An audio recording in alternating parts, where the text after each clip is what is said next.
Tervetuloa tähän Suomen projekti-instituutin webinaariin. Tänään meillä siis on aiheena projektipäällikön johtajuuden kehityspolku. Minun nimeni on Sanna Roosendahl ja toimin markkinointipäällikkönä Suomen projekti-instituutissa. Suomen projekti-instituutti on yli 20-vuotias projektijohtamisen konsultointi- ja valmennusyritys. Seuraavaksi annankin sitten puheenvuoron Teppo Nurmiselle eli meidän projektijohtamisen konsultille. Tepon jälkeen kehittämiskonsulttimme Hanna Zitting esittelee projektiammattilaiselle ja projektitoiminnan kehittäjille suunnattua PM Master-valmennusohjelmaa. Mutta mennään sitten itse asiaan. Ole hyvä, Teppo. Kiitoksia. Päivän teemahan on siis johtajuuden ilmeneminen projektitoiminnassa. Ja projektipäällikkönä toimisin koetaan usein olevan pelkkää asioiden johtamista. Ja tekniikan ja menetelmien hallinta on tietysti tärkeää, mutta yhtä tärkeänä pidetään nykyään tietenkin hyvää ihmisten johtamista. Että asioiden ja ihmisten johtaminen ei kuitenkaan saa olla keskenään vastakohtia, eikä toisensa poissulkevia alueita. Kaikkiaan se osaamisen kenttä onkin laajempi, ja lähden liikkeelle ensin projektien johtamisen kokonaisuudesta, eli siitä, millaista taidoista tuo projektiosaaminen kaikkiaan voisi koostua. Mutta ensin sana siitä, mitä johtajuus itse asiassa voisi olla.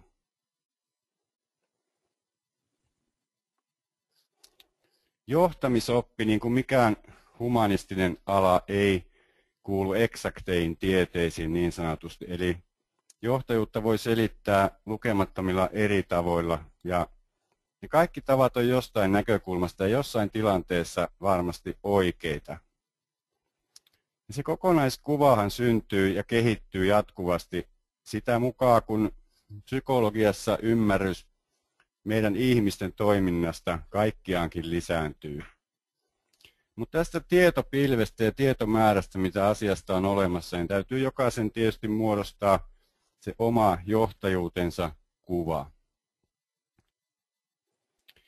Ja vaikka se johtaminen tavallaan pakenee yksiselitteistä määritelmää, on siitä kuitenkin lausuttu lukematon määrä mietelauseita ja anekdootteja. Tässä niistä yksi.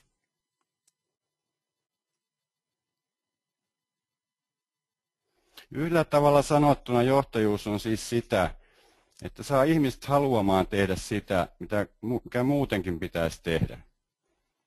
Käytännössä se tarkoittaa suurta määrää puhumista, ihmisten kanssa keskustelemista ja asioiden perustelemista ja varsinkin muiden ihmisten näkökantojen kuuntelua. Ne on siis yllättävän helppoja asioita noin teoriassa ja pelkästään sähköpostilla, Excelillä ja Wordillä ei kukaan ole vielä erityisesti menestynyt. Katsotaan, mitä tuo jatkuva kehittyminen, minkä mainitsin, niin sitten voisi tarkoittaa yleensäkin projektijohtamisessa. Tämä aikajana lähtee nyt tässä liikkeelle 60-luvulta, jolloin siis projektin sisällön aikatauluttamiseen, kustannusten hallintaan alettiin soveltaa tämmöisiä järjestelmällisiä menetelmiä.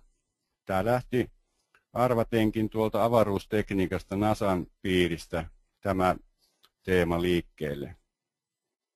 Sen sisällön hallinnan eli ajankäytön kustannusten hallinnan tekniikkojen suhteellinen osuus kuitenkin on vähentynyt sen myötä, kun nämä sosiaaliset taidot, käyttäytymismallit on saanut sijaa johtamissa yleensäkin 80-luvulta saakka ja myös projektijohtamisessa. Ja vähän yllättävääkin on, että varsinaisten liiketoimintahyötyjen saavuttaminen on alkanut sitä kehitystä ohjata vasta 90-luvulta ja 2000-luvulla. Tämän hetken trendi 2000-luvulla saattaisi olla projektijohtamisen näkeminen aivan integroituna osana organisaation yleisjohtamiseen. Projektikulttuuria, projektijohtamista ja projektin johtamista ei välttämättä nähdä enää erillisenä alueena, vaan osana tätä yleistä liiketoimintajohtajaa. Toimintaa jatkossakin johdetaan luontevasti projekteilla Strategia tuodaan käytäntöön projekteilla. Koska tuo johtajuus siis on yleiskäsitteenä aika vaikea, niin sitä täytyy jotenkin saada purettua pienempiin osiin.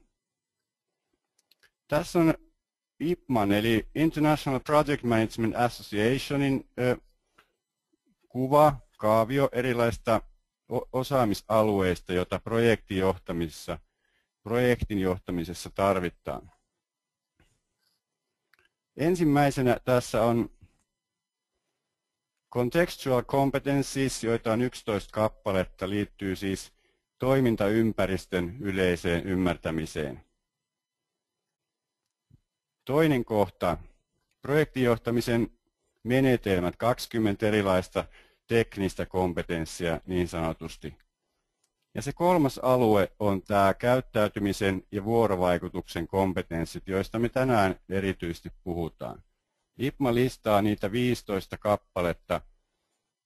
Tässä IPMA Competence Baseline, ICB, viimeisin versio on 3.0 ja se löytyy netistäkin PDF-nä koko Competence Baseline, niin kannattaa hakea se tiedosto itselleenkin. Mutta tästä käyttäytymisen ja vuorovaikutuksen kompetensseista tosiaan avataan tätä listaa hiukan. Tässä seuraavassa on se lista nyt käännettynä vapaasti suomeksikin. Ja tämähän on hyvin projektiorientoitunut lista tietenkin. Ja tätäkin voi käyttää nyt yhtenä lähtökohtana siinä, kun ruvetaan miettimään, että mitä se mun oma johtajuus on. En käy läpi näitä kaikkia kohtia, mutta otan esimerkkejä. Voisi esimerkiksi vaikuttaa, että tuo jämäkkyys ja rennon ilmapiirin ylläpitäminen tai yleensäkin hyvän työilmapiirin ylläpitäminen voisi olla joskus aivan vastakkaisiakin asioita. Mutta silloin meidän täytyy katsoa vähän, että mitä se jämäkkyys yleensäkään olisi. Tässä puretaan jämäkkää käytöstä tai itsevarma, sen voisi suomentaa sen assertive, myös itsevarma tai jämäkkä käyttäytyminen. Tässä kuvassa on näytetty nyt ne kaksi ääripäätä, passiivinen käytös toisaalta ja aggressiivinen käytös. Tietenkään kumpikaan näistä ei ole se, millä mennään, vaan aggressiivisesta käytöksestä me pystytään poimimaan tietyt asiat tältä listalta, jotka on hyviä, yksiselitteisesti hyviä. Esimerkiksi meidän tulee olla läsnä olevia, kertoa oma mielipiteemme joka tapauksessa, puolustaa omia oikeuksia. Mutta jämäkkää siitä tulee vasta, kun me otetaan passiivisen käytöksen puolelta siihen mukaan tiettyjä elementtejä, eli mukautuvuutta, joustavuutta, kuuntelevuutta ja kaikkiaan se tunnuslause, mikä tästä syntyy, on tämä. Eli olemme kaikki yhtä arvokkaita ja pääsemme yhdessä sopimukseen oikeuksistamme ja rooleistamme myös projektitoiminnassa.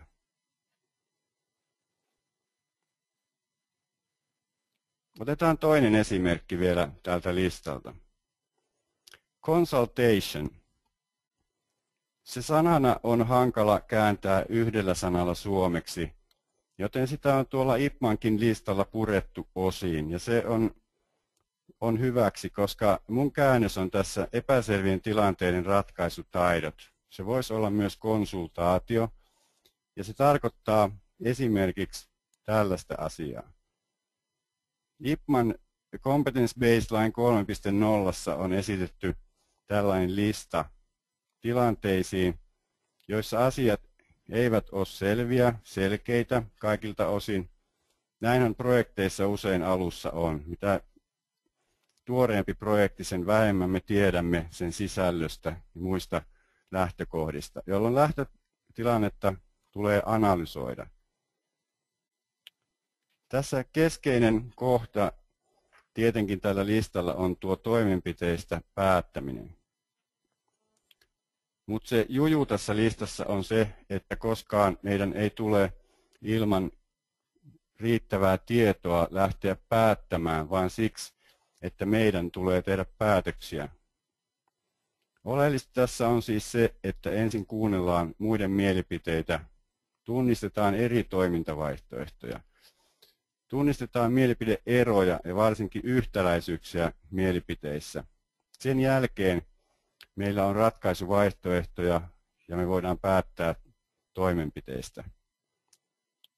Yhtä tärkeää kuin kuuntelu on tässä taas se puhuminen, eli sen päätöksen jälkeinen viestintä, päätösten dokumentointi ja se seurauksien pohdinta. Mitä tapahtuu sen jälkeen, kun me on tällainen päätös tehty? Kuinka ja kenelle se on viestittävä?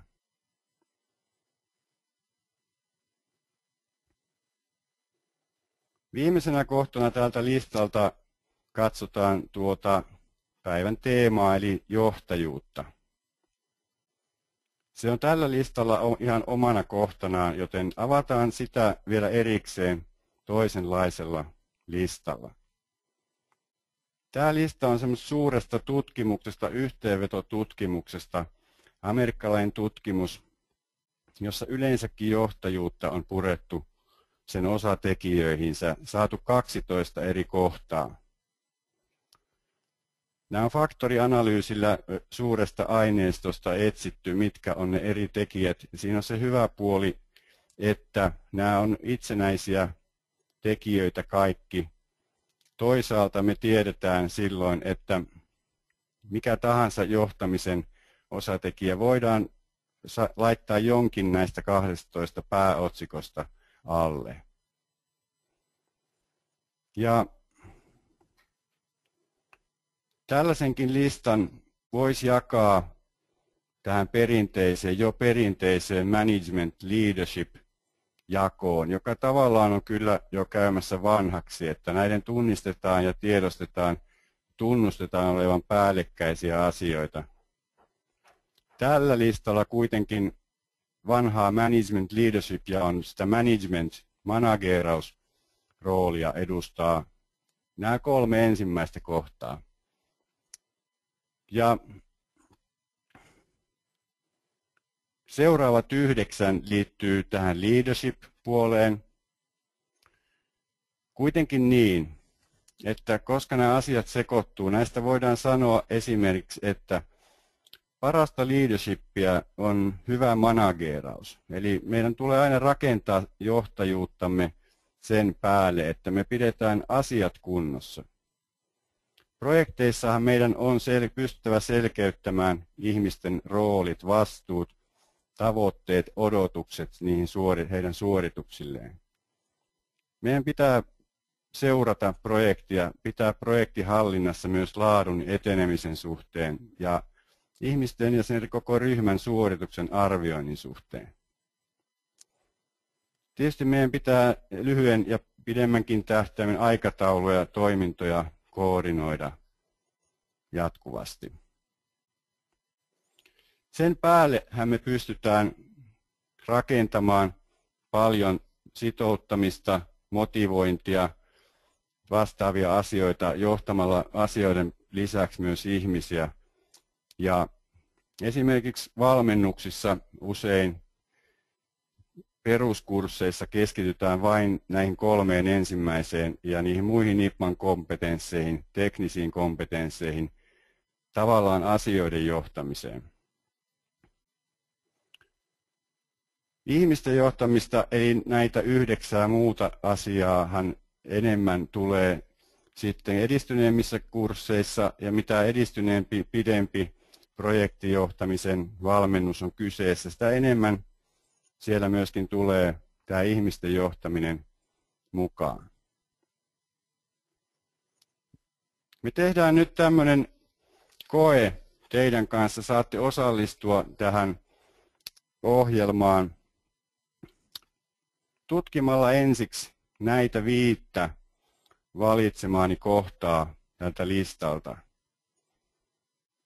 Lukekaa hetki näitä 5 osatekijää ja niiden kuvauksia ja sillä mielellä, että ajatelkaa missä näistä te itse koette olevanne parhaimmillanne juuri tällä hetkellä uraanne. Katsokaa hetken näitä. Kohta noin 30 sekunnin päästä saatte näytöllenne tällaisen äänestysvalikon, josta valitsette sitten 2 näistä. 2, joissa te olette hyviä. Ja tässä nähdään teidän äänestyksenne tulos. Eli näissä asioissa te keskimäärin olette parhaimmillanne projektijohtamisessa. Osallistaminen suurin, mutta myös tukeminen selkeästi tulee sieltä esille. Ehkä vähemmän arvostamista, valtuuttamista ja selvästi vähiten joukossanne koette osaavanne kehittämisen osatekijää.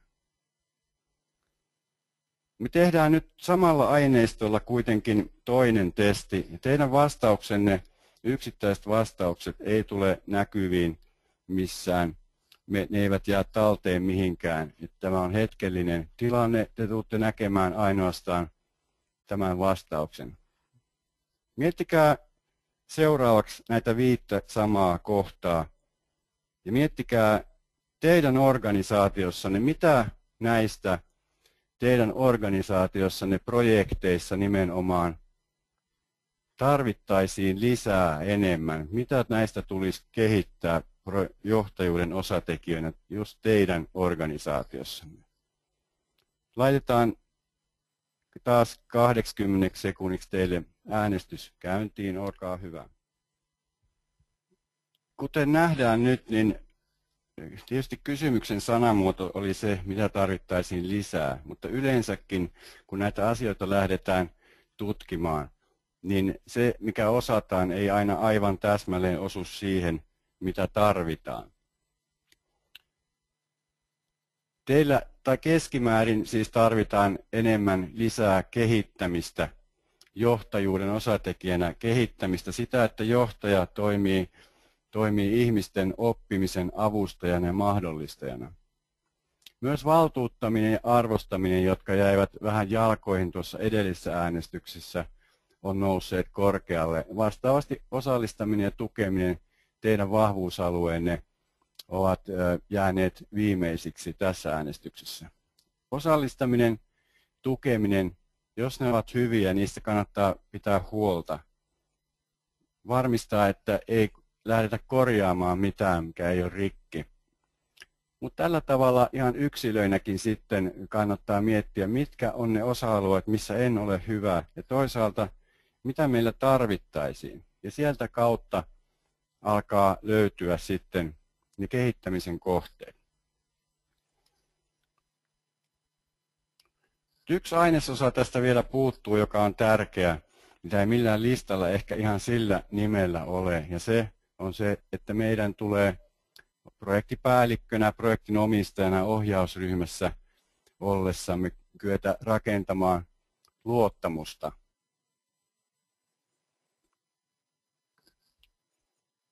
Luottamuksen rakentaminen, niin kuin tiedämme, voi olla hidasta. Sen keinoja ja osatekijöitä on tässä lueteltu 4 kappaletta. Suoruus tietysti rakentaa luottamusta, eli me sanotaan asiat niin kuin ne on, siis ne asiat, jotka me voidaan sanoa.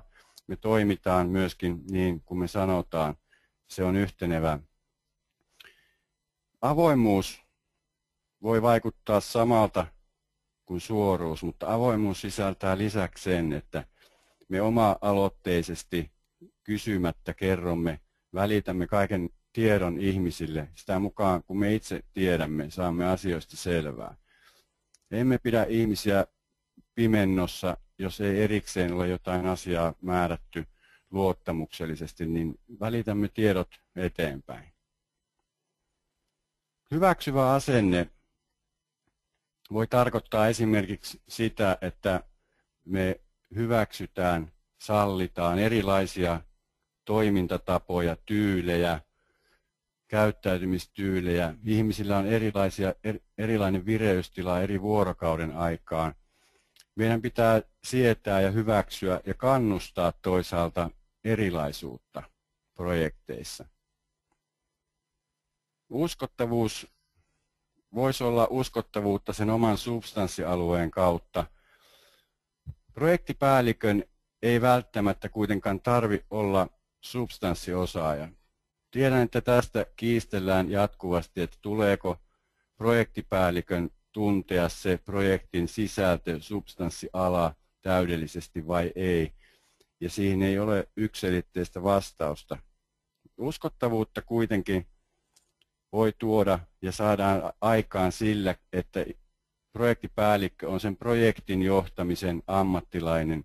Projektin johtaminen on myös yksi substanssi, jossa voi olla hyvä tässä omassa johtajuudessaan ja sitä kautta uskottava.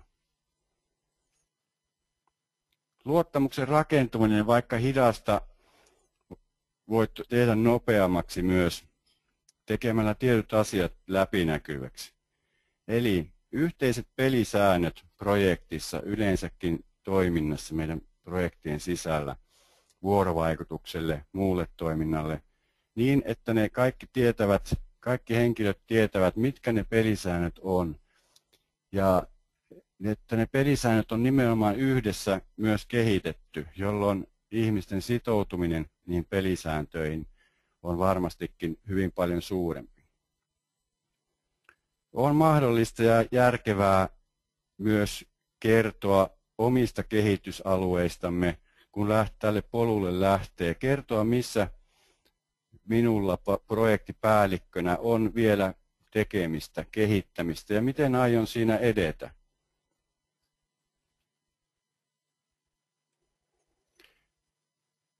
Nyt aletaan tulla sitten sillä projektipäällikön johtamisen kehityspuolella siihen kohtaan, että pitäisi miettiä, mitä minun sitten itse kannattaa kehittää. Noita listoja on tuossa käyty läpi ja niihin listoihin, esimerkiksi tuohon IPMAN 15 kohdan listaan, perustuu sellainen arviointityökalu kuin peilijohtajuusarvio. Myös peilikäyttäytymisprofiili on hyödyllinen tässä vuorovaikutuksen osatekijöiden omien vahvuuksien tunnistamisessa. Ja yleensäkin mikä tahansa 360 astetta johtamisprofiili, joka tämä peilijohtajuusarviokin on, perustuen vain näihin IPMAN 15 kompetenssiin, auttaa niiden omien vahvuuksien ja kehityskohteiden löytämisessä.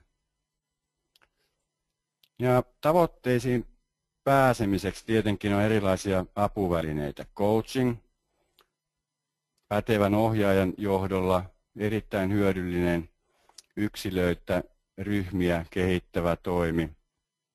Mentorointi, hiukan eri asia, siinä substanssiin, projektijohtamisen substanssiin selvemmin keskittyvää toimintaa. Itsetuntemuksen kehittäminen yleensäkin tällaisilla esimerkiksi IPMA Competence Baseline ja vastaavan kirjallisuuden tutkimisella, itsensä testaamisella. Ammatilliset vertaisryhmät, muut vertaisryhmät ja alan koulutukset, valmennukset, erilaiset kurssit näistä aiheista.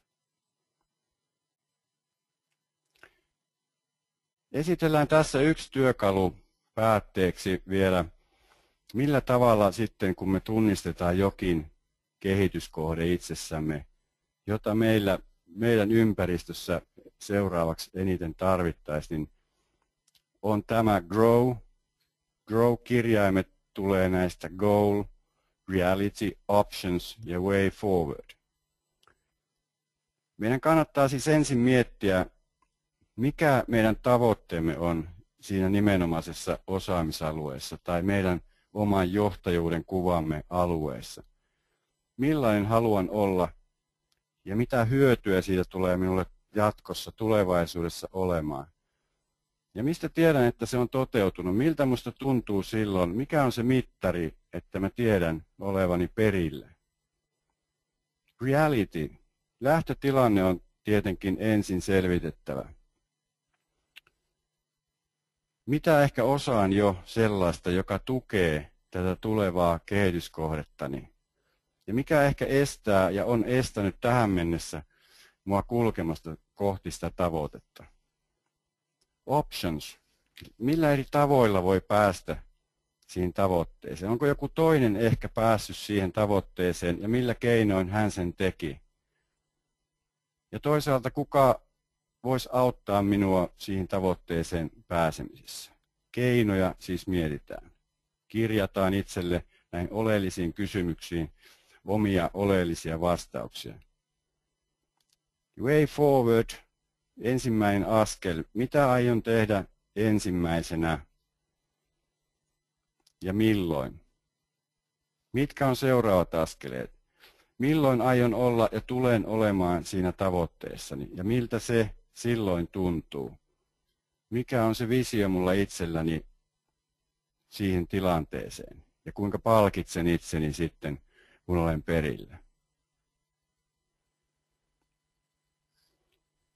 Nämä kaikki materiaalithan tulee teille tosiaan, niin kuin sanoin tuossa alussa, niin sähköpostilla vielä. Toivottavasti niistä on teille apua ja iloa. Vietän tähän yhden mietelauseen näkyville vielä lopuksi ja samalla me voidaan katsoa vähän teidän kysymyksiänne. Jos on saapunut tänä aikana kirjallisia kysymyksiä, niin tässä kohtaa me vastataan niihin. Joo, kiitos Teppo. Tosiaan mä olisin tämmöisen halunnut nostaa tässä vaiheessa esille, eli näytit tuossa aikaisemmin sitä kuvaa, jossa oli aikajanalla kuvattu se, miten projektijohtaminen tai se menetelmäoppi on siirtynyt tämmöisestä sisältökeskeisyydestä enemmän liiketoimintalähtöiseen moodiin. Niin miten arvioisit tätä projektijohtamisen sen opin kehityskaarta Suomessa verrattuna muuhun maailmaan? Suomessa ei oltu mukana tässä niinkään vielä 60-70-luvulta. Kyllä tämä on tosiaan sieltä Yhdysvalloista lähtöisin ja toisaalta tuon kilpavarustelun kautta tietynlaisia menetelmiä on myös Neuvostoliitossa kehitetty aikoinaan. 80-luvulla tuon johtajuuden yleisen kehityksen kautta niin projektijohtamiseenkin on tullut nämä yleiset trendit. Ja silloin 80-luvulla ja varsinkin 90-luvulla Suomi alkoi selkeästi tulla rinnalle projektijohtamisen menetelmien kehityksessä ja tässä projektikulttuurin kehittämisessä yleensäkin. Ja ihan varmasti ollaan tällä hetkellä 2000-luvulla niin samalla tasolla johtavien maiden kanssa. Joo, sitten toinen oikeastaan haluaisin kysyä sinulta, Teppo, että miten itse olet käyttänyt tuota Grow-mallia henkilökohtaisesti ohjaamaan sinun omaa tekemistäsi? No, mä oon käyttänyt sitä silloin, kun mä oon sen oppinut tuntemaan, niin moneenkin tarkoitukseen. Ja mä oon käyttänyt sitä myös muilla ihmisillä coachingissa työkaluna. Ja se on ollut hyvin tehokas omassa käytössä, mutta myös silloin, kun coachataan ihmisiä projekteissa tai yleensä johtamisessa niin työkaluna. Ja mulla on siitä todellisia ja hyviä kokemuksia sekä itsellä että ohjattavien parista. Joo, kiitos Teppo tässä vaiheessa. Eli Kiitoksia. lähdetään webinaarin seuraavaan aiheeseen, eli PM-masteriin, josta seuraavaksi annankin sitten puheenvuoron Hannalle. Ole hyvä, Hanna. Kiitos. Osa teistä kuulijoista onkin jo ehkä tutustunut PM-masterien verkkosivuilla tai kuullut kollegoiden kokemuksia. Sen verran taustaista, että PM-master on projekti-instituutin valmennuskonsepti, jota toteutamme sekä yrityskohtaisesti että avoimena. Ja tämä avoin PM-master-ohjelma on toteutettu jo 20 kertaa vuodesta 2001 alkaen, eli pari kertaa vuodessa. Ja itse siis toimin PM-masterissa ohjelmajohtajan roolissa. No niin kuin Teppo tuossa mainitsi, niin mitä niin sanotusti edistyneempi valmennus meillä, niin sitä enemmän johtajuutta siinä käsitellään. Ja katsotaan kohta, miten johtajuus näkyy teemana juuri PM-masterissa. Ensin niin ajattelin vielä kertoa, kenelle PM-master on suunnattu ja minkälaisia osallistujia meillä on vuosien varrella tässä mukana ollut.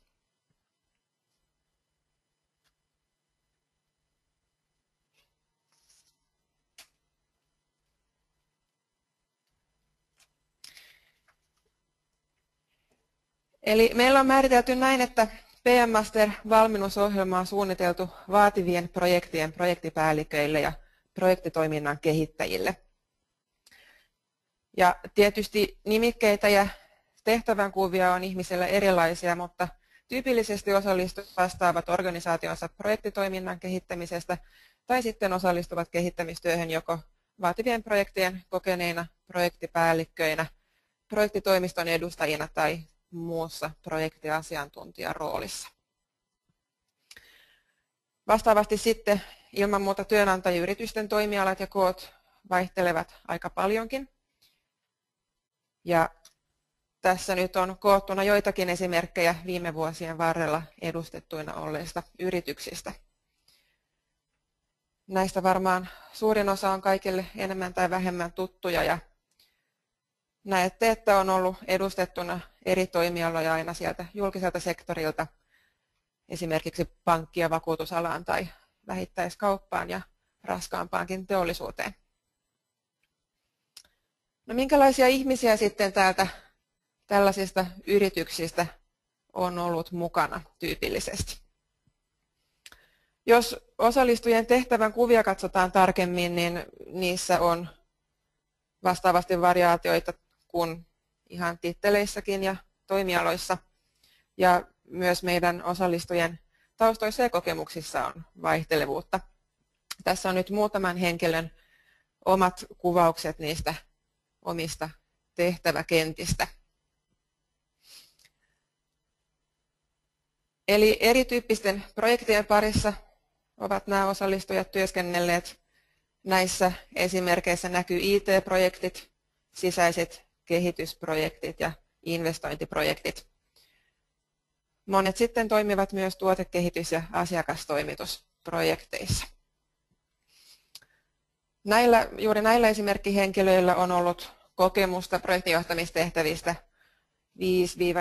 5-14 vuotta, mutta mukana on sitten ollut niin 2 kuin 25 vuoden kokemuksen omaavia henkilöitä. Ja niin kuin tuossa mainitsin, niin osa on siirtynyt varsinaisesta projektityöstä edustamaan organisaation projektitoimistoa, PMOta, eli yksikköä tai asiantuntijaryhmää, joka on vastuussa projektimallin ja projektijohtamisen menetelmien kehittämisestä ja samalla ylläpitämisestä ja tukemisesta. Usein myös projektijohtamisen osaamisen kehittämisestä yhdessä HR:n kanssa. No mikä sitten on saanut hakeutumaan PM Master-ohjelmaan alun perin? Yhteinen tekijäiden osallistujien parissa löytyy yleensä kokemuksesta riippumatta, ja se on se, että tehtävänkuvaan jollain tasolla kuuluu projektitoiminnan kehittäminen siellä omassa organisaatiossa.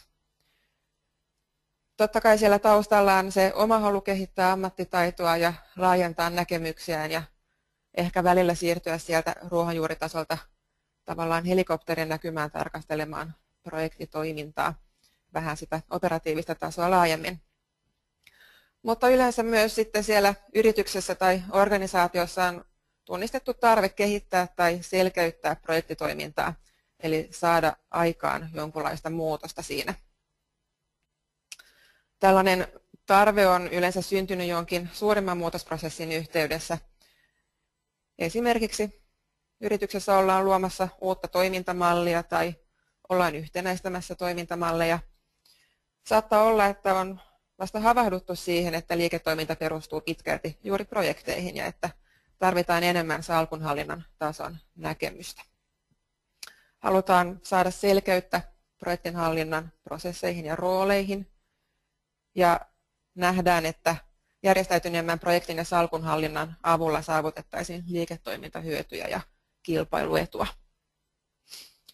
Tai sitten halutaan yksinkertaisesti helpottaa projektien parissa työskentelevien elämää lähtemällä kehittämään yrityksen projektikulttuuria kypsempään suuntaan. Tarinoita on monia. Ryhmät näissä meidän valmennusohjelmissa muodostuu usein aika tiiviiksi ja sen myötä sitten syntyy sellaista luottamuksellista vuorovaikutusta, josta Teppokin tuossa puhui. Se on saanut matkan varrella paljon kiitosta ja onkin hyvin tärkeää sen oppimisenkin kannalta.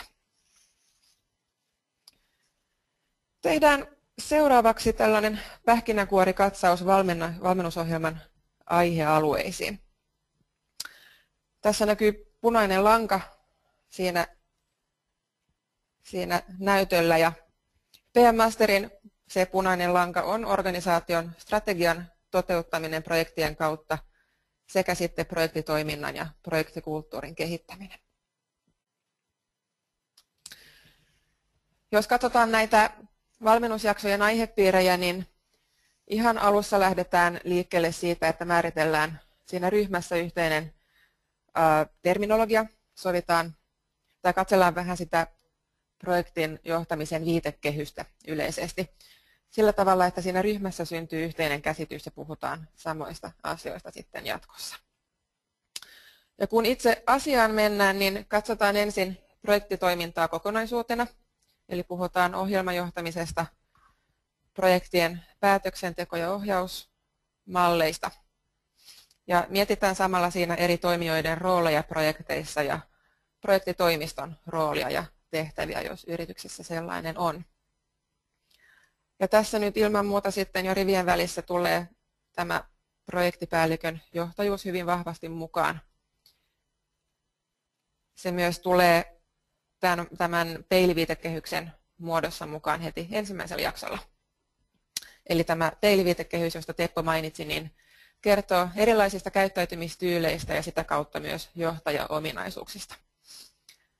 Tällainen käyttäytymisprofiili tuo usein uusia oivalluksia paitsi itsestä, niin myös muista ja eri ihmisten kanssa toimimisesta ja onkin ollut aina hyvin pidetty osio.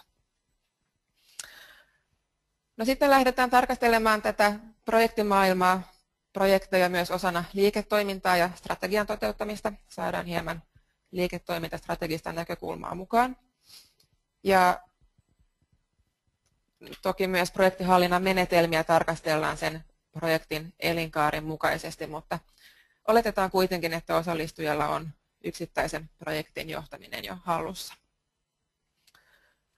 Tätä johtamisosiota syvennetään valmennuksen loppupuolella myös johtajana kehittymiseen ja katsotaan johtamista myös sitten hajautettujen ja monikulttuuristen projektien näkökulmasta. Vielä sitten valmennuksen viimeisellä jaksolla käsitellään muutosjohtamista ja nähdään, miten ohjelmajohtaminen voi toimia muutoksen välineenä. Ja meillä on myös projektinhallinnan ohjelmistoja käsittelevä osio. Siinä se näkökulma määritellään sitten hieman sen ryhmän tarpeen mukaan, eli puhutaanko ohjelmiston valinnasta vai ohjelmiston käytöstä, eli tarpeen mukaan. No nämä kaikki elementit meidän näkemyksen mukaan niin ovat projektikulttuurin kehittämisen osatekijöitä.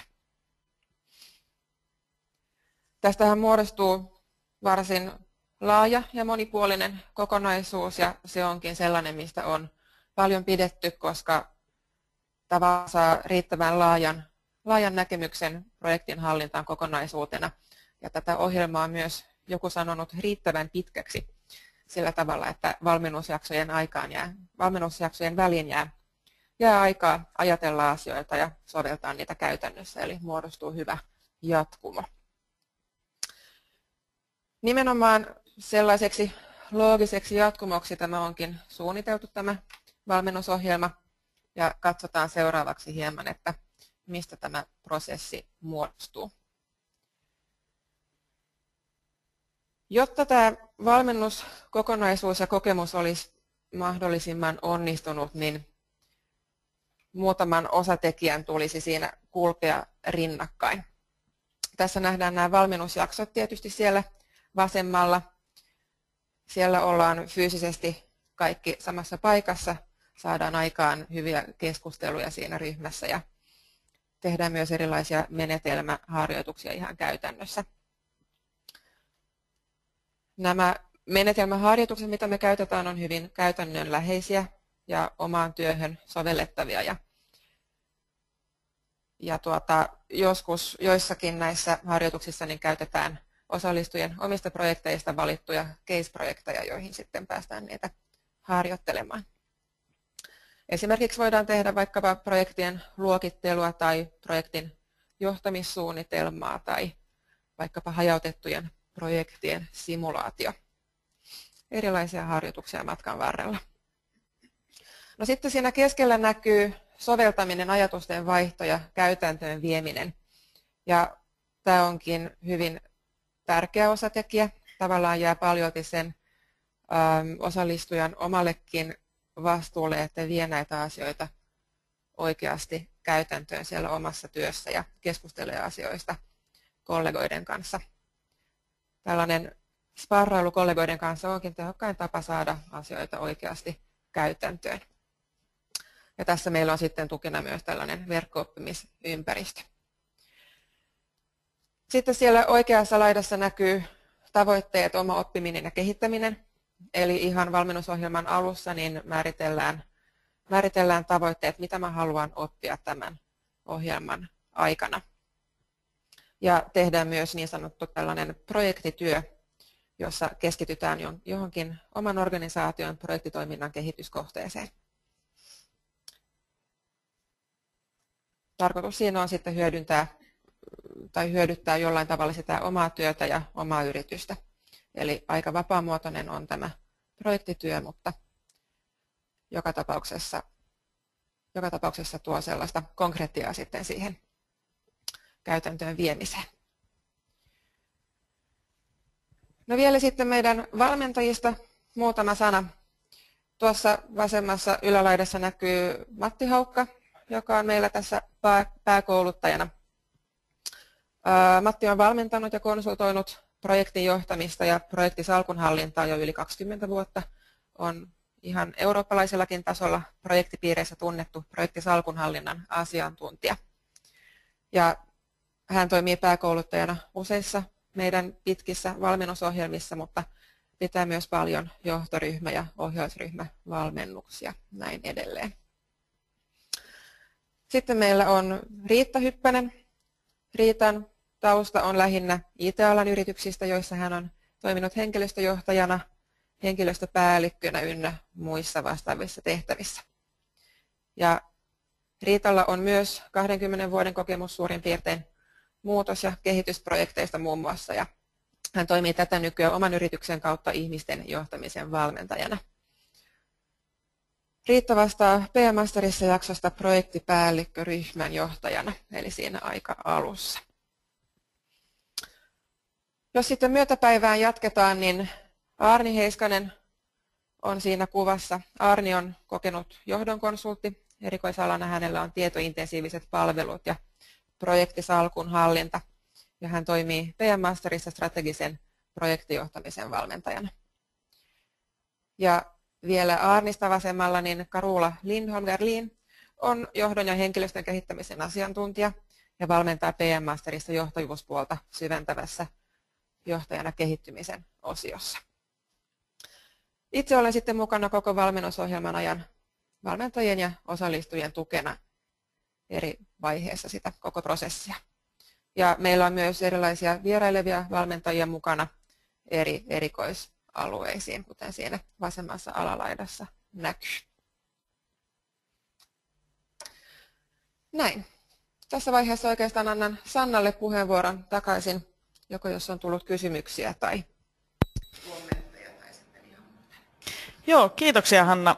Eli täällä nousi esille kysymys siitä, että mitä tuossa koulutuspäivien välillä tarkkaan ottaen tapahtuu, niin voisitko Hanna ihan lyhyesti sitä vähän valottaa? Joo, ihan lyhyesti tosiaan niin oikeastaan siihen välille ajoittuu 3 tyyppistä aktiviteettia. Ja tosiaan siinä meillä on foorumina tämä verkko-oppimisympäristö. Siellä osittain niin sovelletaan niitä edellisen jakson aiheita omassa työssä.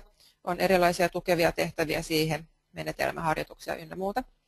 Ja toisaalta sitten myös valmistaudutaan siihen seuraavaan jaksoon erilaisin ennakkotehtävien avulla. Tyypillisesti valmentaja haluaa vaikkapa tietää jotain sitten näiden osallistujien taustoista ja miten heidän yrityksissään toimitaan. Samalla niin seurataan niitä omia tavoitteita hieman tällaisen oppimisen työkirjan muodossa ja myös edistetään sitä projektityötä. Joo, kiitoksia Hanna ja kiitos myös Tepolle. Tosiaan muihin kysymyksiin niin voimme vastata sitten sähköpostitse, kun lähetämme teille sen esitysmateriaalin tämän webinaarin jälkeen. Mutta ihan lopuksi haluan vielä muistuttaa tuosta PM Masterin ennakkovarajan edusta. Eli ennakkovarajan etu tarkoittaa siis sitä, että saatte 800 euron alennuksen tästä PM Masterin hinnasta. Ja tähän alennukseen olette myös oikeutettuja silloin, mikäli teidän organisaatiosta tulee sinun kollegasikin mukaan, mikä on myöskin hyvin hyödylliseksi havaittu se, että tullaan pareittain, jolloin myös saa sen sisäisen sparrauskumppanin omasta organisaatiosta. Mutta aikamme tosiaan alkaa nyt päättyä, joten jos jokin jäi askarruttamaan, niin ottakaa toki kenen tahansa meihin yhteyttä, Teppoon, Hannaan tai minuun. Ja me laitamme teille vielä sähköpostia sitten tämän tai huomisen päivän aikana. Kiitos kaikille osallistujille ajastanne ja oikein mukavaa viikon jatkoa.